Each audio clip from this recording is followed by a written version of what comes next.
दोस्तों, कई बार हम ये सोचते रहते हैं कि क्यों कुछ लोग ज्यादा पैसे होने के बावजूद एक मिडिल क्लास लाइफ जीते हैं और कैसे कुछ लोग कम इनकम होने के बावजूद भी लॉन्ग टर्म में करोड़पति बन जाते हैं। आप चाहे माने या ना माने, इस वक्त आप पैसे को लेकर जो भी डिसीजन ले रहे होंगे वह कुछ सालों बाद आपके फाइनेंशियल स्टेटस को बहुत बुरी तरीके से प्रभावित करेगा। नमस्कार दोस्तों, आज मैं आपके सामने फिर से प्रस्तुत हूँ एक बेहतरीन मनी मैनेजमेंट से रिलेटेड बुक की समरी लेकर। इस किताब का नाम है द साइकोलॉजी ऑफ मनी और इसे मॉर्गन हसल ने लिखा है। इस किताब में आप ये पाएंगे कि यदि आप कुछ स्टेप्स को अपने जीवन में फॉलो करते हैं तो आपको एट द एंड अमीर बनने से कोई नहीं रोक सकता। इस किताब के सभी चैप्टर्स की खूबसूरती यह है कि इन्हें कोई भी व्यक्ति फॉलो कर सकता है। ये लेसन्स सिर्फ ज्यादा इनकम वाले लोगों के लिए नहीं है या फिर ऐसे लोगों के लिए जिनकी बहुत बड़ी हायर एजुकेशन है। इस किताब की सरलता यह है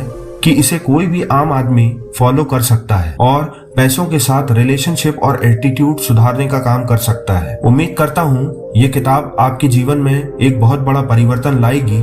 चलिए इसकी शुरुआत करते हैं। बुक के ऑथर मॉर्गन एक होटल में काम करते थे जहां एक टेक्नोलॉजी एग्जीक्यूटिव बार बार आता जाता था। वह एक जीनियस इंसान था जिसने यंग एज में बहुत सी कंपनीज बनाई और कुछ समय बाद उन्हें उसे बेच भी दी। उसके पास बहुत पैसे थे, लेकिन उसका अपने पैसों के साथ रिलेशनशिप बहुत ही बेहुदा था। वह हर समय अपने साथ नोटों की गड्डियां लेकर घूमता था, फिर बिना शराब पिए और शराब पीकर अपने अमीर होने का शो ऑफ करता था। एक बार तो उसने हद ही कर दी जब उसने अपने दोस्त को बहुत से पैसों की गड्डियां देकर कहा, जाओ इन्हें गोल्ड कॉइन में कन्वर्ट करवा लाओ। फिर वह अपने दोस्तों के साथ समंदर के पास गया जिसमें उसने एक गेम खेला जिसमें जो गोल्ड कॉइन को समंदर में ज्यादा दूर तक फेंकेगा वही जीतेगा। पैसों के साथ ऐसा बेहुदा व्यवहार सिर्फ मस्ती के लिए। अब आप सोच सकते हैं कि उसका यह बिहेवियर कितने समय तक चला होगा। ज्यादा लंबा नहीं। ऑथर बताते हैं कि उन्हें कुछ सालों बाद पता चला कि वह आदमी कंगाल हो गया। इस कहानी के साथ मॉर्गन एक और इंसान की कहानी बताते हैं जिसका नाम रोनाल्ड जेम्स था। वह एक साधारण अमेरिका के गांव से बिलोंग करने वाला सफाई कर्मचारी था। यह साधारण आदमी जब 92 साल की उम्र में मरा तो देश विदेश के अखबारों में उसकी चर्चा हुई। चर्चा इसलिए हुई क्योंकि मरने के समय उसकी नेट वर्थ 58 करोड़ रुपए थी, जिसमें से उसने 15 करोड़ रुपए अपने सौतेले बच्चों को और वही 43 करोड़ रुपए चैरिटी में दे दिए। अब एक साधारण अमेरिका के गांव से बिलोंग करने वाले सफाई कर्मचारी के पास इतने पैसे कहां से आए? जब इसका पता लगाया गया तो पता चला कि उसकी कोई लॉटरी नहीं लगी थी। वह तो एक साधारण जीवन जीता था। जितने पैसे बचा सकता था उसे ब्लू चिप कंपनी के स्टॉक में लगाकर भूल जाता था।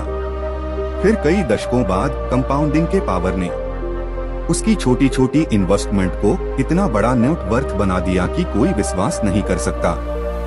ऑथर टेक्नोलॉजी एग्जीक्यूटिव और सफाई कर्मचारी को कंपेयर करते हुए बताते हैं कैसे जीवन में बहुत सारा पैसा कमाना और फिर उसे बनाए रखने के लिए किसी टेक्निकल नॉलेज की जरूरत नहीं है। आप पैसे के साथ कैसे बिहेव करते हैं इसकी जरूरत है। पैसा कमाने की कला एक सॉफ्ट स्किल है। कोई भी इंसान सीखकर फाइनेंशियल सक्सेस पा सकता है। एक टेक्नोलॉजी एग्जीक्यूटिव जीनियस होने के बावजूद बैंकरप्ट हो जाता है। दूसरा, एक सफाई कर्मचारी ज्यादा पढ़ा लिखा न होने के बावजूद करोड़पति बन जाता है। मॉर्गन आगे और एग्जाम्पल देते हैं लॉटरी टिकट का। एक सर्वे बताता है कि अमेरिकन जनता movies, video games, music, sporting events और बुक्स के कॉम्बाइंड अमाउंट से ज्यादा लॉटरी टिकट खरीदने में खर्च करते हैं। दोस्तों, आपको यह जानकर हैरानी होगी कि ज्यादातर लॉटरी टिकट कौन खरीदता है? न अमीर न मिडिल क्लास, बस गरीब लोग। वह गरीब लोग जो इतने गरीब हैं जिन्हें अगर इमरजेंसी हो जाए तो 30 से 35 हजार अरेंज नहीं कर सकते।